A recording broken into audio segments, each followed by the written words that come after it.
There's no doubt about it. What I tell you to do is hard, but that's why it's so rewarding. That's why there's so many rewards at the end of it all. Yeah, and the young guys are the guys I've seen really kill it. I mean, like my former roommate Tom. I mean, Jordan over here. The younger guys who start their path younger, because I think to myself, "What's up, Jordan?" I think if I could go back and at 18, 19, 20, 21 start this path, I would be a fucking gangster. It would be over, right? I started this path when I was 27, 28 to really change my life and dedicated to changing my life, to making a version of myself that I can be proud of, that I can go to sleep at night and say, you know what? I am living my mission as a man, right? I am as a man happy, right? And I'm getting what I want, what I really want, without feeling shame, without letting anybody, say that what I'm doing is wrong or the goals I'm going for are bullshit. And having guys who can actually give me advice on getting that. Right. So when I need advice on crypto, got guys I can ask. If I need advice on fitness, I got guys I can ask. If I have somebody who, needs to get my brain right, hypnosis, Jordan Kurtz, can ask that guy. Great example of a guy. And he went from being a guy who was receiving that information to a guy who is now teaching that information. Yeah. And all of you can do the same thing. All of you can be the same. You can do the exact same thing as Jordan. Yep. And I mean, just the transformation alone is just phenomenal to watch, because that's my greatest indicator of success is like how many people come out from under your coaching that go on to help other people as well, right. Or even surpass you. It's so beneficial in my opinion. What's up, guys? My name is Matt.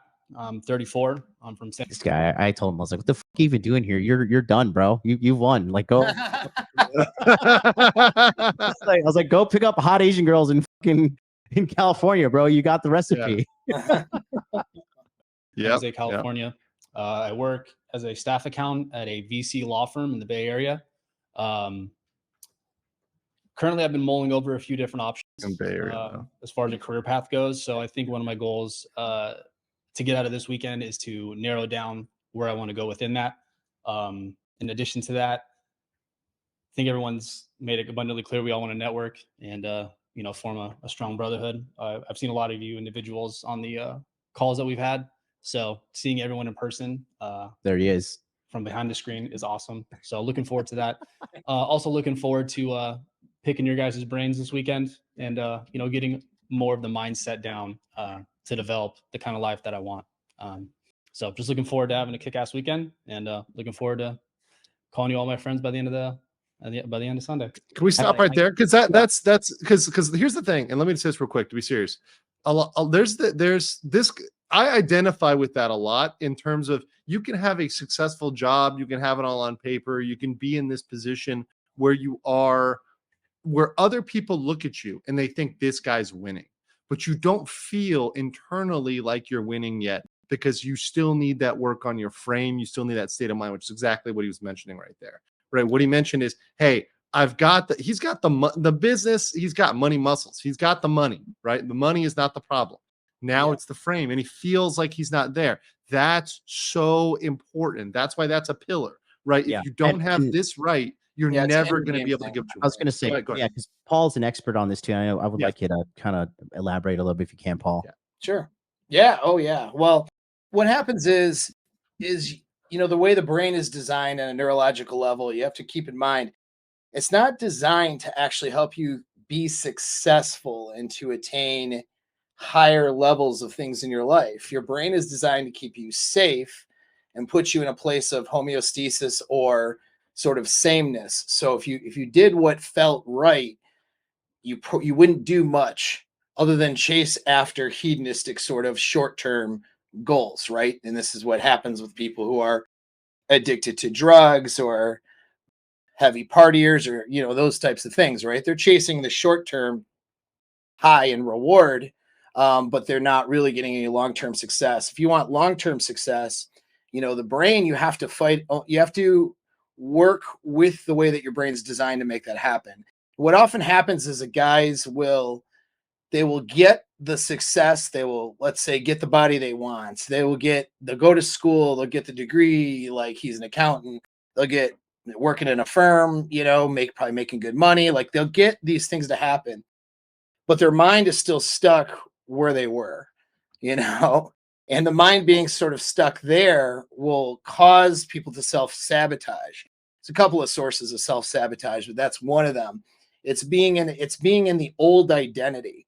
So one thing you have to be able to do, which is something I do with guys all the time, is to update your identity, because who you are today, when you've accomplished a bunch of things and where you're at, or when you've been through stuff, right, is different than who you were, and so some of your bad habits or your limiting thoughts or beliefs, or some of the behaviors you have that are really that are not a little less successful, a little bit sabotaging, that's part of an old you. That's part of an old paradigm. And maybe some of those things were useful, at the time that you were doing them, but they're not useful now. And so constantly updating those beliefs and that identity, not just from a logical understanding, like, oh, I know this, I know that, but from an unconscious perspective and a behavioral perspective. You have to behave different, and you have to adopt unconscious thoughts and beliefs and different emotional reactions as well. And so you have to work on the whole person, not just, oh, like I read this book or I heard this podcast and that makes sense, so now I'm going to go do that. Well, sure. How are you going to do that? Right. Or you've accomplished a bunch of things. Okay, cool. But then now you don't feel like this accomplished person. When you talk to that girl, for example, you're getting nervous like you were that dork in high school you once were, instead of the guy who's accomplished a bunch of stuff. You know what I mean? And so it's updating that identity is really an important thing, and really coming into that version of yourself, and then having those behaviors, beliefs, emotions, reactions that's congruent with the best version of you and not the old version of you. If that makes any sense. And it's a brain thing, actually. I have to change the brain and change the body, which is where the emotions are, like think places like the vagus nerve, stuff like that.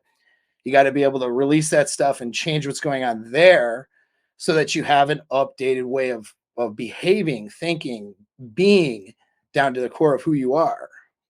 So hopefully that makes sense.